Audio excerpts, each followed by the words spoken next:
So now GMR power and urban infra limited अब देखिए 156 रुपए 4 पैसे का प्राइस देखने को मिलता है। एंड इस कंपनी के अंदर इंडिया का सबसे बड़ा डीआईआई यानी कि डोमेस्टिक इंस्टीट्यूशनल इन्वेस्टर एलआईसी की होल्डिंग देखने को मिलती है। लमसम 1.5% से यहाँ पर 2% के आसपास की होल्डिंग देखने को मिलती है। एंड वो होल्ड करते हैं एंड अभी तक वो होल्ड कर रहे हैं। स्टॉक मल्टीबैगर बन चुका है, 10 गुना के आसपास का रिटर्न बन चुका है इस स्टॉक के अंदर। एंड आज की डेट में एमके ग्लोबल की रिपोर्ट आई है, उससे थोड़ा सा स्टॉक और यहाँ पर बढ़ता हुआ नजर आया, बट काफी देर कर दी एमके ग्लोबल ने। ये पहले से ही एक मल्टीबैगर स्टॉक बन चुका है। फ्यूचर कैसा रहने वाला है, क्या ये स्टॉक एक लंबा नजरिया रख सकते हैं इसके साथ? सो बेसिकली अगर आप देखेंगे 26 मार्च से अगर आप देखेंगे 6 महीने का रिटर्न देखोगे तो 44.55 का प्राइस हमें देखने को मिलता था उस वक्त, 26 मार्च की बात है। एंड आज की डेट में ये 250% का रिटर्न दे चुका है ये स्टॉक। एंड मैक्सिमम अगर आप बात करो तो 278.74% का रिटर्न दिया है। अब आप कह रहे होंगे कि ये तो 10 गुना बता रहे हो। 10 गुना ऐसे बता रहे हैं कि अगर आप देखें 13 अप्रैल 2023 प्राइस था 16 रुपए 35 पैसे। एंड अगर वहां से अगर आप हिसाब लगाएंगे तो लमसम 10 गुना होने जा रहा है। ये प्राइस 160 रुपए हिट करेगा तो आपके सामने 10 गुना यानी कि 1000% का रिटर्न दे देगा। ये जो बात हो रही है 278.74% की, ये आपका जो लिस्टिंग प्राइस था इस कंपनी का, जो कि जीएमआर एयरपोर्ट से अलग हुई थी कंपनी, तो ये 44 के प्राइस पर लिस्ट हुआ था, 44 के प्राइस पर। एंड वहां से लगातार करेक्शन हुआ था इस स्टॉक के अंदर, लोएस्ट लेवल लगी थी 16 रुपए 35 पैसे। बट यहाँ पर जो आपके सामने देखने को मिल रहा है वो 44 के हिसाब से रिटर्न देखने को मिल रहा है। यानी कि शुरुआती दौर का जो प्राइस था वहां से कितना रिटर्न अभी कंपनी कमा के दिया, लेकिन जिसने भी 16 17 18 20 के प्राइस पर लिया है उसके हिसाब से अगर आप देखेंगे तो 1000% का रिटर्न बनने जा रहा है। अब एमके की रिपोर्ट को साइड में रखते हैं, उनका जो टारगेट है वो बेस्ट के सिनेरियो 200 रुपए है, बट यहाँ पर आपके सामने 160 के आसपास तो स्टैंड कर ही रहा है। लगातार ये स्टॉक चल ही रहा है। एंड यहाँ पर ये समझना जरूरी है कि कंपनी करती क्या है, क्योंकि हम लॉन्ग टर्म की बात करें, ये 40-50 रुपए के लिए कौन बात करेगा। यहाँ पर अगर आप बात करो तो GMR power and urban infra limited, इसके नाम में ही सब कुछ है। मैंने ऑलरेडी आपको ये कहा था पिछली बार जब बात हुई थी, तो यहाँ पर बात हुई थी लमसम वो 24-25 रुपए के लेवल पर जब इसका रिजल्ट आया था। एंड रिजल्ट बहुत ही खराब रिजल्ट था। तब मैंने आपको कैलकुलेट करके बताया था कि नहीं, ईपीएस के अंदर ग्रोथ है, ये स्टॉक खुलेगा नीचे बट हायर साइड बंद होगा। एंड उसके बाद ये स्टॉक लोअर लेवल पर ओपन हुआ, हायर साइड यहाँ पर क्लोजिंग हुई। एंड तब से ये रुका नहीं, शायद वो 27 या 26 रुपए का लेवल था, तब से ये रुका नहीं है, लगातार चला जा रहा है। एंड 44 का लेवल जब से क्रॉस किया है तब से तो ये रुकने का नाम नहीं है। 3 डिजिट का स्टॉक बन चुका है ये स्टॉक। यहाँ पर अगर आप देखेंगे तो मोस्ट डाइवर्सिफाइड कंपनी यहाँ पर देखने को मिलती है, जो कि पावर के अंदर भी है, ट्रांसपोर्टेशन के अंदर भी है, अर्बन इंफ्रास्ट्रक्चर के अंदर भी है, एंड ईपीसी के अंदर। एंड हाल फिलहाल में बॉस के टेक्नोलॉजी को यूज कर ये कुछ ट्रांसपोर्टेशन के अंदर है, यहाँ पर एक नई तरीके से काम कर रहे हैं। तो यहाँ पर एक काफी इंपॉर्टेंट बात देखने को मिलती है।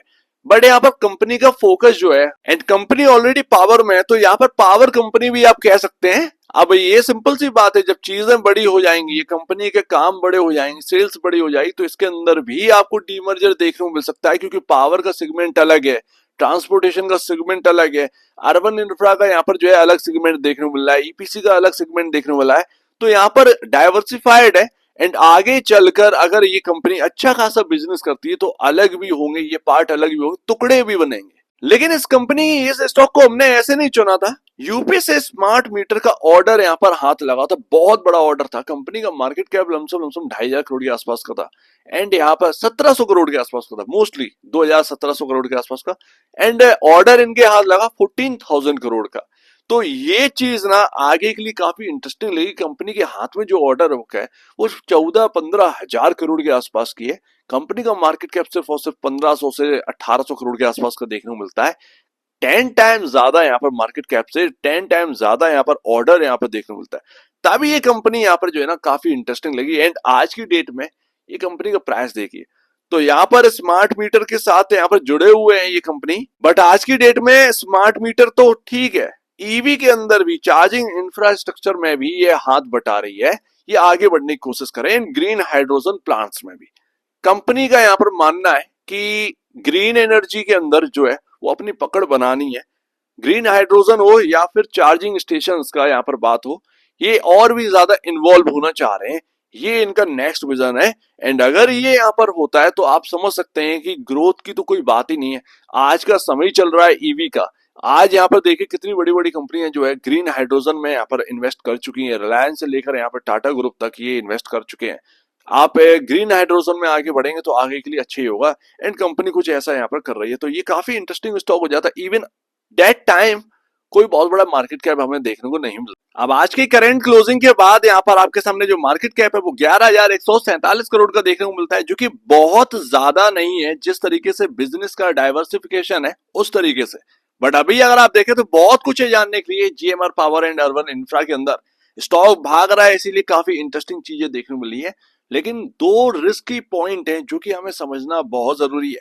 हालांकि आती तो जीएमआर ग्रुप से ही है, एंड अगर इसका एक और स्टॉक देखें जीएमआर एयरपोर्ट, तो उसकी हालत भी कुछ ज्यादा ठीक नहीं लगती है, लेकिन फिर भी उसको जो है वो वैल्यू दे रहे हैं बिकॉज ऑफ जानते हैं कि ये यहाँ पर वैल्यू कमाने लायक है, आगे सब कुछ ठीक कर देंगे। अब करेंटली जिस तरीके से फाइनेंशियल है उनसे कोई भी दिक्कत नहीं है। सेल्स का लगातार ग्रो होना यहाँ पर बहुत ही अच्छी बात है। आप देखें मार्च का यहाँ पर जो रिजल्ट आया वो आपके सामने सेल्स का यहाँ पर जो आंकड़ा रखता है वो सबसे हाईएस्ट है, एंड उसके बाद जून का जो रिजल्ट आया उसमें यहाँ पर सेल्स का आंकड़ा देखिए अच्छा इन लाइन है क्वार्टर दर क्वार्टर, लेकिन फिर भी पुराने के कंपैरिजन यहाँ पर जो है ना अभी भी एक हाई ग्रोथ पर है। एंड ऑपरेटिंग प्रॉफिट अगर आप देखेंगे एक्सपेंसेस को कट करने के बाद तो आपके सामने कुछ ऐसे देखने को मिलते थे पहले।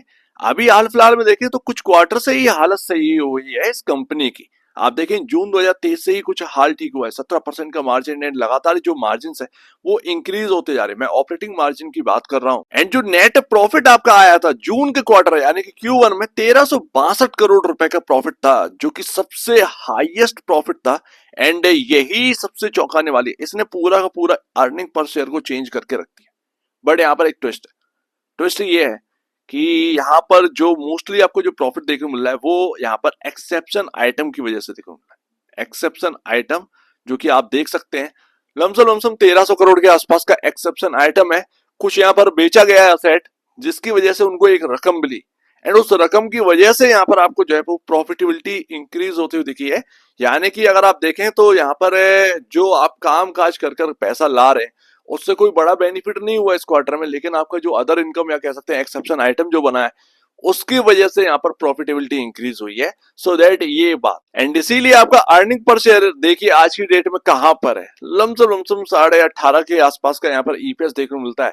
ईपीएस में जबरदस्त उछाल आई है, एंड उसकी वजह से आपको पी रेशियो डाउन देखने को मिलता है। तो अभी भी हमें जो लगता है कि हाँ भैया इंडस्ट्री पी के कंपेरिजन हमारा जो पी रेशियो है वो काफी अच्छा देखने को मिलता है, लेकिन जैसे जैसे एक दो क्वार्टर और बीतेंगे नॉर्मलिटी आ जाएगी, सडनली आपको जो है ये सारी चीजें बदलती हुई देखने को मिलेगी।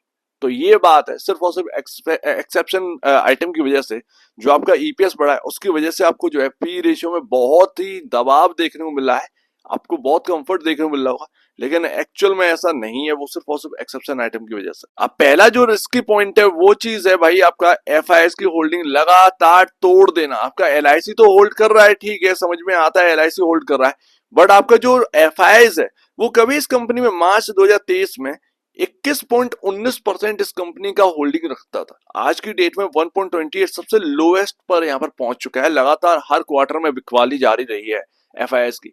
अब ऐसे में अगर आप देखोगे तो मैं आपको बता दूं इसकी लिस्टिंग जो है वो 2022 में हुई, एंड यही मार्च या अप्रैल के साइड में हुई है, ठीक है ना, 2022 अप्रैल के टाइम हुई है जीएमआर पावर अर्बन इंफ्रा की लिस्टिंग।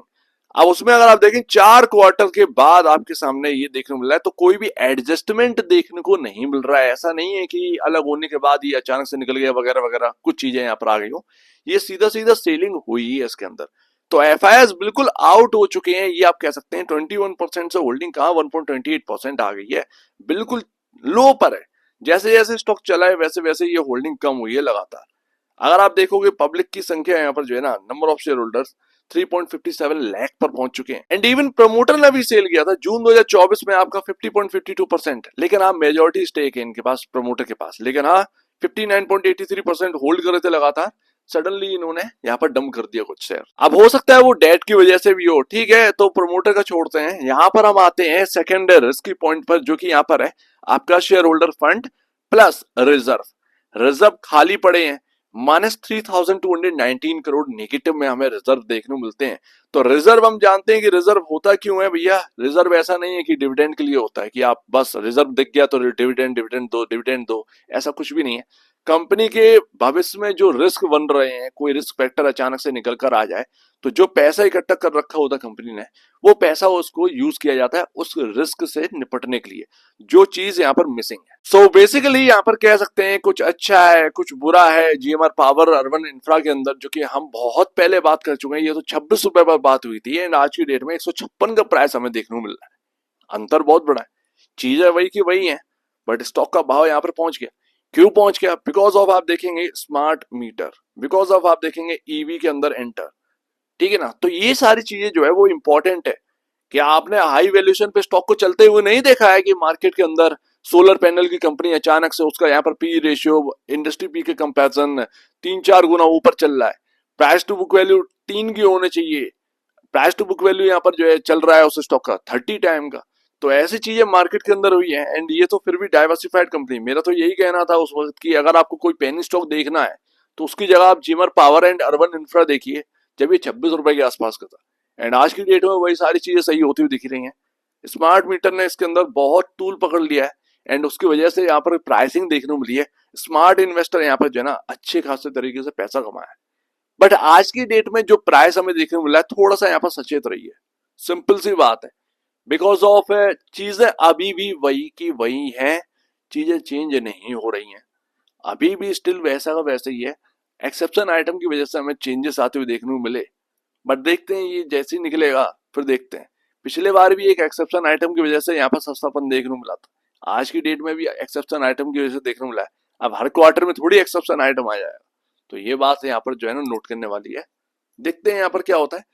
बट हाल फिलहाल में यहाँ पर जो है ना एक अच्छा खासा पैसा बन चुका है, बहुत बड़ा पैसा लगाने की जरूरत नहीं है इस प्राइसिंग पर, ये ध्यान रखिएगा। क्योंकि अभी भी अगर आप देखें प्रमोटर की स्टेक जो है वो अभी भी प्लेज देखने को मिलती है, एफआईएस जाते हुए देखने को मिलता है, एक थोड़ा सा रिस्क फैक्टर अभी भी देखने को मिलता है जो कि अभी खत्म नहीं हुआ है। तो ये बात यहाँ पर नोट करने वाली है। सो उम्मीद है काफी कुछ आपको समझ में आया होगा। बहुत ही परख कर यहाँ पर जो है ना इन्वेस्ट करिएगा जीएमआर पावर के अंदर, अगर इन लेवल पर कर रहे हो तो मेरे ख्याल से धीरे धीरे इन्वेस्ट करेंगे तो ज्यादा बेहतर रहेगा। वो 26 का प्राइस कुछ और था, ये 156 का प्राइस कुछ और है। तब बहुत सस्ता था, आज की डेट में वहां से कितना हो गया, 10 टाइम यहाँ पर मार्केट कैप बढ़ चुका है। ये बात है, यहां से भी बढ़ेगा ऐसा नहीं है, यहां से बढ़ेगा, बट फंडामेंटल में अभी वो मजा नहीं है। आएगा आएगा, बट यहाँ पर ना बहुत सारी चीजें डिस्काउंट करके चल रहा है स्टॉक, तो ये बात भी है। सो उम्मीद है काफी कुछ आपको समझ में आया होगा। एक बार निवेश से पहले आप इस चीज पहले अपने ब्रोकर एडवाइस से जरूर सलाह लीजिएगा, खुद की स्टडी करिएगा, उससे बेहतर कुछ भी नहीं। खुद की स्टडी मस्ट है तो आप दीजिए, वीडियो देखने के लिए बहुत धन्यवाद दोस्तों।